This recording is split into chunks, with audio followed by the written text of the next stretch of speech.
चक्कर में। अरे हो गई कंगाल हम तो माल के चक्कर में। पढ़े के बेरा तो जाके घूमनी रहर में, गिर गइल बानी अब ओकर नजर में। हो गई कंगाल हम तो माल के चक्कर में। अरे हो गई कंगाल हम तो माल के चक्कर में।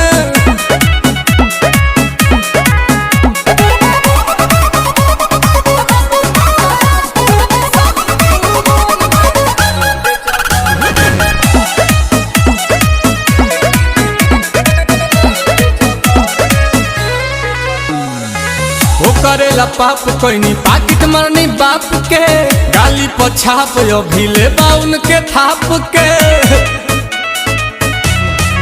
कि हम तो अपन ही घरवा में चोर भइनी, बाटे कर जला दाइल करज खोर भइनी।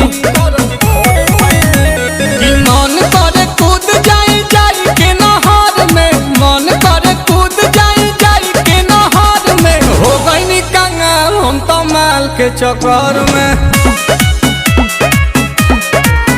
अरे हो गई कंगाल हम तो माल के चक्कर में।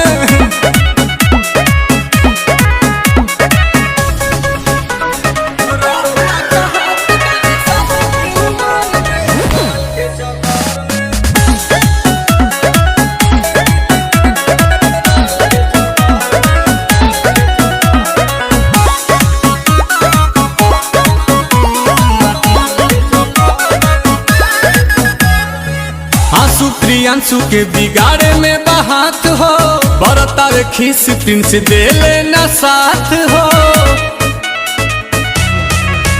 भैले नील कमल घर के न घाट के, अब तो मलियो भगाई देले डांट के। रड़ुआ का हाथ बानी शादी के उमर में, रड़ुआ का हाथ बानी शादी के उमर में। हो गई कंगाल हम तो माल के चक्कर में।